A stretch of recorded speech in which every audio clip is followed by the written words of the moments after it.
Bonjour à tous et bienvenue sur ma chaîne La Bibliothèque d'Emilia. Aujourd'hui on se retrouve pour faire une vidéo sur tout ce qui me donne envie d'acquérir dans ma grande bibliothèque. Tous les livres qui me font de l'œil, tous les livres dont j'ai entendu parler, qu'à un moment j'ai mis sur ma wishlist, j'ai renlevé, j'ai remis, les livres que j'ai récemment ajoutés, les livres qui sont là depuis très longtemps, bref, tout ce qu'il y a dans ma wishlist. Voilà. Demain, quand vous voyez cette vidéo, c'est mon anniversaire. Donc je filme cette vidéo bien en avance, on est vraiment tout début juin, parce que je sais que notamment mon chéri va piocher dedans.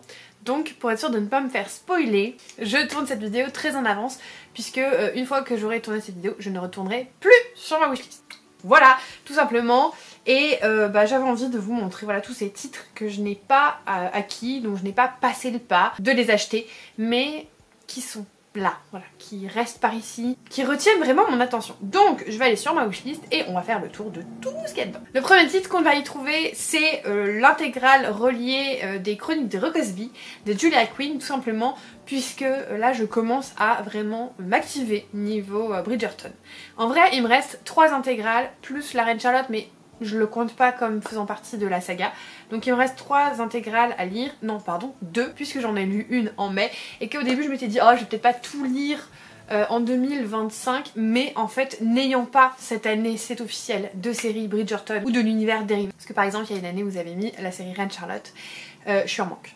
Je veux ma dose de Bridgerton, donc il est très fortement probable que je termine la chronique de Bridgerton cette année.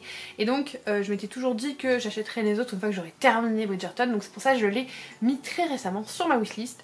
Je crois qu'on suit le père Bridgerton quand il est jeune et sa sœur notamment, mais c'est pas les personnages principaux, c'est plus des personnages secondaires. On suit surtout la famille Rokesby. J'ai mis aussi un livre que j'avais mis sur une vidéo sortie littéraire, mais je ne sais plus quand, qui s'appelle La Croisière, c'est écrit par Catherine Cooper et publié aux éditions L'Archipel.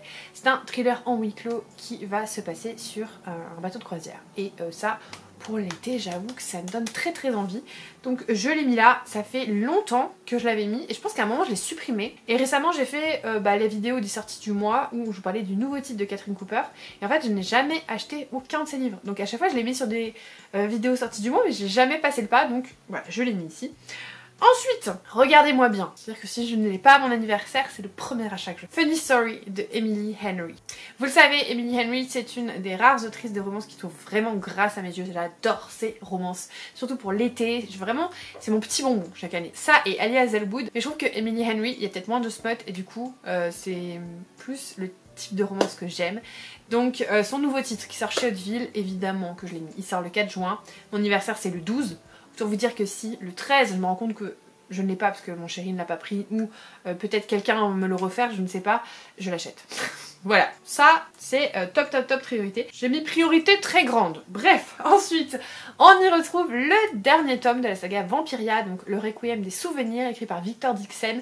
C'est une saga que j'ai découvert et qui me fait énormément penser à ma copine Aurélie de Livre ancienne, puisque c'est grâce à cette saga qu'on s'est vraiment rencontrés la première fois. Et donc, malgré ma petite déception qui n'est pas finalement 12 tomes mais 6, c'est la clôture de Vampiria. Il est sorti il n'y a pas longtemps, ça c'est pas une priorité très grande pour le moment, puisque si je l'ai, je le lirai pour Halloween. Donc clairement voilà, ça peut attendre. Mais quand même, je l'ai mis. Ensuite, un livre pareil, je le lirai pas tout de suite si jamais on me l'offre pour mon anniversaire, mais ça y est, j'ai envie de me lancer dans le livre perdu des sortilèges, simplement parce qu'ils ont sorti des versions poche qui matchent avec la nouvelle DA de la suite qui est sortie chez Charleston. Donc très envie de découvrir cette saga dont tout le monde parle, vraiment, j'en ai entendu parler en long, en large et en travers. Il paraît que c'est vraiment une saga très chouette.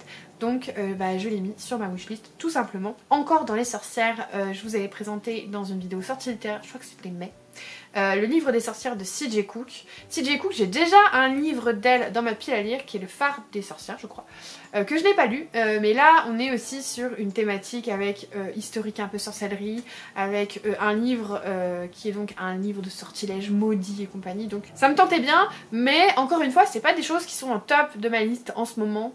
C'est pas le genre de titre où après avoir reçu mes cadeaux j'irai faire une razzia en librairie comme d'habitude.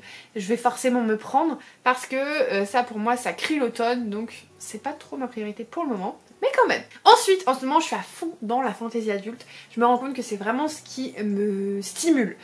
Faut pas que j'en lise 10 par mois, hein, mais ça me stimule vraiment.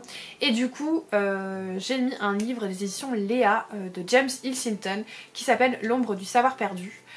C'est un livre de fantasy adulte, donc du coup vraiment dans la même veine que la saga de John Green par exemple. Et ce que je ne savais pas, déjà elle me faisait de l'œil. Ça a fait un moment que je lorne dessus, mais j'ai appris qu'il y avait une thématique de retour dans le temps. J'adore ça! Comment je pouvais être passée à côté de ça? Comment j'ai pu passer à côté de ça alors que c'est un des tropes que j'aime le plus dans la littérature? Donc évidemment, je l'ai mis dans ma wishlist. Et je pense que ça peut être très très chouette. En plus, James Hilton, donc il a fait cette trilogie qui est aujourd'hui terminée, qui est sortie en poche d'ailleurs quasiment complètement je crois. Et il a commencé une nouvelle saga. Et en ce moment, les anglophones que je regarde sur YouTube la lisent et n'en font que des éloges. C'est vous dire. Ensuite, alors ça c'est un livre que j'ai acheté, que j'ai revendu. Et je l'ai remis sur ma wishlist. C'est très très rare que ça arrive. Vraiment, honnêtement, sur les 300 et quelques livres que j'ai pu revendre et compagnie depuis que je suis sur YouTube, parce que je pense qu'on est aux alentours de 300. Il y a un seul livre qui m'a fait ça, c'est celui-là. Sinon, à chaque fois que j'ai vendu un livre, je suis jamais revenue en arrière, j'ai jamais racheté, enfin... Voilà. Par contre, celui-ci, je l'ai remis un peu par...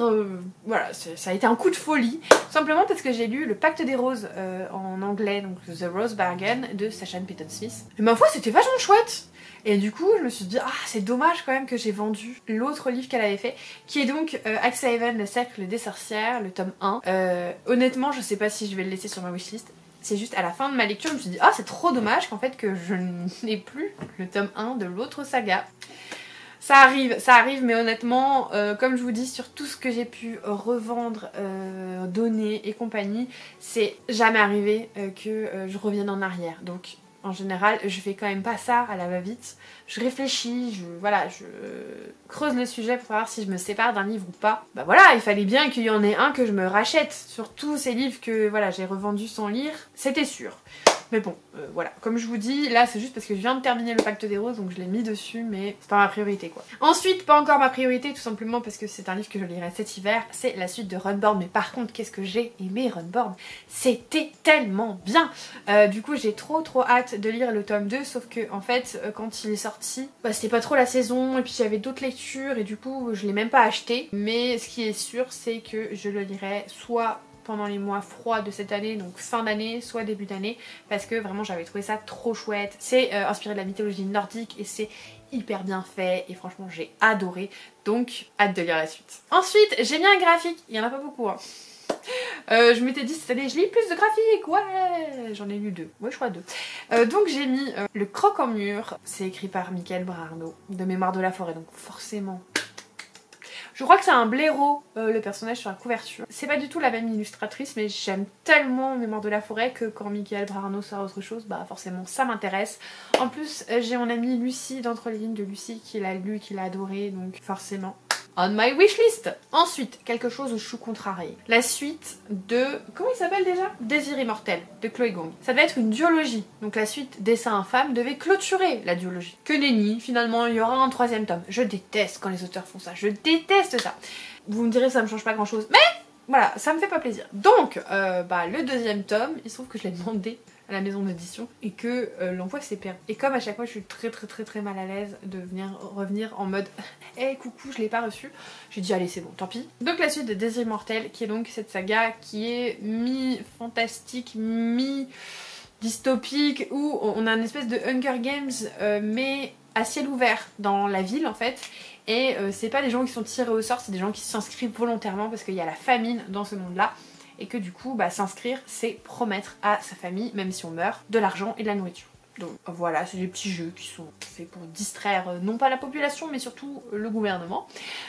C'était pas mal, je préfère sa saga Secret Shanghai, franchement, vraiment, mais c'était pas mal, donc voilà. Ensuite, un Disney, il y en a pas beaucoup, j'avoue. Les dernières sorties me font pas forcément super envie, mais là, vous le savez, Cendrillon, c'est un petit peu ma princesse préférée. Donc quand ils sortent un livre qui s'appelle La Bonne Fée, qui suit la fée marraine de Cendrillon, forcément ça m'intéresse un petit peu.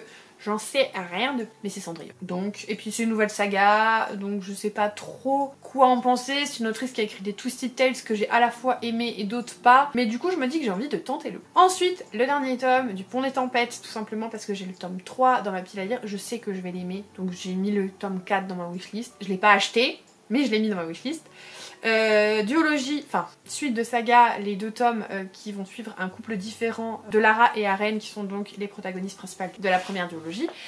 Et donc que je lirai du coup cet été, puisque c'est de la fantasy tropicale, ça va même sur de l'oriental puisqu'à un moment ils sont dans le désert et tout, donc cet été ce sera lu. Ensuite un thriller dont j'ai entendu beaucoup, qui s'appelle Où tu seras reine de Christelle Duchamp, publié chez Verso. Au début il m'avait pas trop tapé dans l'œil parce que ça a l'air d'être un peu un thriller domestique avec une mère et sa fille. En fait j'en ai entendu que des choses incroyables sur les réseaux, donc forcément ça m'a un petit peu attisé, voilà, la curiosité. Pareil au Quai du Polar, elle avait des super retours et j'ai loupé le coche. Je voulais aller lui prendre et en fait j'ai pas eu le temps parce que en fait au Quai du Polar j'ai pas vraiment fait les Quais du Polar, je me suis plus baladée, j'ai plus revu tous mes amis que aller activement au Quai du Polar.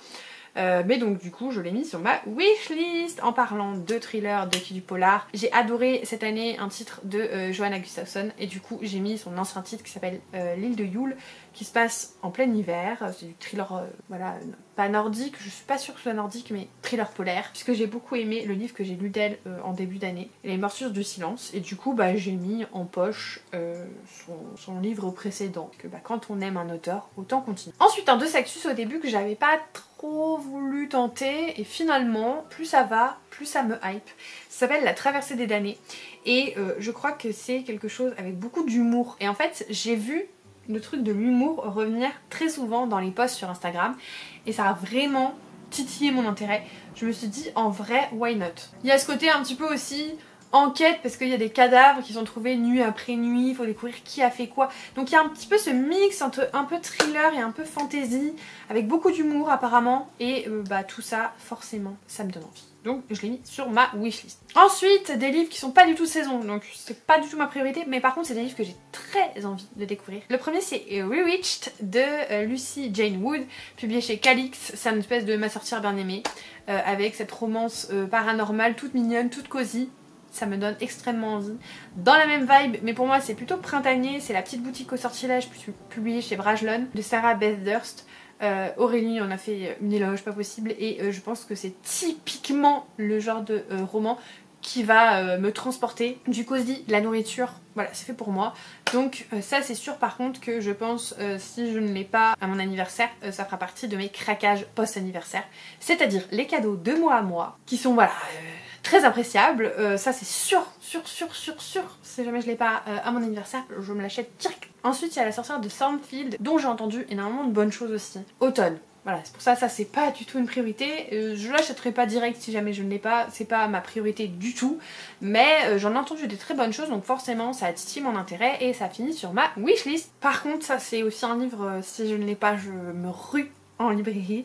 C'est le livre des portes de Gareth Brown qui va parler de voyage temporel. C'est une histoire avec des portails, voyage dans le temps, avec au-dessus de tout ça une espèce de grand mal qu'il va falloir combattre. Bref, ce livre depuis qu'il est sorti, j'ai juste envie de le lire en fait. J'ai pas le temps, je l'achète pas. Parce que j'essaye d'être raisonnable dans mes achats parce que je reçois déjà beaucoup de livres. Donc je l'ai pas acheté, mais ça c'est un livre je pense je vais l'adorer. Enfin j'espère du moins. Imaginez, je dis ça, je le lis, je le déteste. Mais en tout cas il a tout pour que je l'adore. Donc voilà. Ensuite, alors ça vraiment je l'ai mis juste pour pas l'oublier, mais je pense pas que je l'aurai et je l'achèterai pas tout de suite. L'intégrale 3 du Trône de Fer, cette jolie bête. De toute façon j'ai pas lu encore la 2, donc vraiment ça c'est... Je vais mettre d'ailleurs priorité très basse. Genre vraiment c'est pas du tout ma priorité, c'est juste pour pas l'oublier. Il est là, il attend, il est au chaud, de toute façon personne ne le presse. Ensuite Emblème de Ina Ciel qui est publié chez Naos. C'est un roman avec une grosse portée écologique, de la green fantasy dont j'ai entendu énormément de bonnes choses. Emma d'Envolée littéraire a failli me mettre le couteau sous la gorge à Montreuil pour que je l'achète. Or j'avais acheté trop de choses par rapport à mon budget et ce que je m'étais fixé, donc je l'ai finalement pas pris. Mais depuis il est sur ma wishlist et un jour je découvrirai cette histoire, c'est sûr. Je sais plus du tout de quoi ça parle, je sais juste que c'est de la green fantasy et que voilà, Emma en a fait l'éloge et j'ai assez confiance en ses avis, donc voilà. Ensuite on passe à du cozy mystery puisque ce sont des sagas qui existent depuis un petit moment. Que je vois beaucoup passer sur les sphères anglophones mais très peu sur les sphères francophones, donc j'en ai mis 2 dans ma wishlist. Le premier c'est les dames de Marlowe enquête. Voilà, je pense que ce sont des vieilles dames qui enquêtent. Je sais pas quoi vous dire de plus par rapport à ça. Et le deuxième c'est Petit meurtre en campagne. C'est les enquêtes de Lady Hardcastle, je crois, c'est publié chez City. Et là, on est sur de la campagne anglaise, je crois que c'est époque début 20e, style Downton Abbey. Peut-être un peu plus tôt, je sais pas, mais en tout cas, on est vraiment dans cette noblesse anglaise et compagnie que j'adore. Voilà, c'est mon petit kiff. Et donc, cette noble qui va mener l'enquête, ça me donne envie. Ensuite, Le secret des Devril, publié chez Verso, c'est de la saga familiale. Un petit peu, on me l'a beaucoup comparé aux 7 sœurs. Mais on est en Irlande avec des sœurs, je crois, justement. Et ça, pareil, j'en ai entendu mais des choses mais incroyables sur cette saga. Vraiment, j'en ai entendu que des bonnes choses. Donc, ayant beaucoup aimé les 7 sœurs et étant du coup orpheline de ce type de roman, de saga familiale, voilà, grande épopée, et ben je me suis dit que ça pourrait peut-être combler le vide, donc je l'ai mis ici. Ensuite, Assistant to the Villain, publié chez Calix. Ça aussi c'est un livre, je pense qu'il a tout pour me plaire, de l'humour, des personnages un petit peu atypiques, et je pense qu'il va beaucoup me plaire.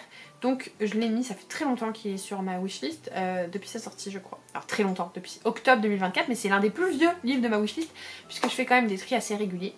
Et enfin le dernier, c'est objectivement le plus vieux livre de ma wishlist, puisque ça fait plus d'1 an. Ça s'appelle La prochaine fois peut-être, et c'était publié chez Cherche Midi. Et là on est sur une comédie romantique de la Saint-Valentin, avec ce trope de revivre toujours la même journée. Donc truc du temps, voilà, tout ce qui est voyage dans le temps, voyage dans le passé. Et ça c'est un trope qui vraiment me passionne. Donc forcément ça m'avait tenté, je l'avais pas demandé, je vous avoue que je l'avais pas demandé. En fait je me suis rendu compte à sa sortie que le synopsis était incroyablement fait pour moi. Du coup bah, je l'ai pas demandé parce qu'une fois que le livre est sorti je vais pas aller gratter des anciens titres on va dire aux maisons d'édition. Mais celui-ci il est vraiment resté dans ma tête depuis un petit moment. Donc bah voilà, finalement on est arrivé à la fin de cette wishlist. Vous avez vu il y a pas mal de choses, c'est assez éclectique, il y a vraiment des choses très diverses. Mais ça représente finalement assez bien ma façon de lire, ma façon de voir les choses. Voilà, n'hésitez pas à me dire s'il y a un livre que j'ai présenté et que vous avez adoré, histoire de mettre la priorité encore plus haute sur ce titre. Je vous remercie moi de mon côté de tout le soutien que vous m'apportez vidéo après vidéo, du soutien que vous avez apporté pour le Magicarium, ça me fait très plaisir de voir vos retours hyper positifs. Et puis si vous n'êtes toujours pas abonné, n'hésitez pas à le faire. Pour tout le monde un petit commentaire, un pouce en l'air, ça ferait hyper plaisir. Et moi comme d'habitude en attendant la prochaine vidéo, je vous souhaite de merveilleuses lectures et je vous fais des bisous.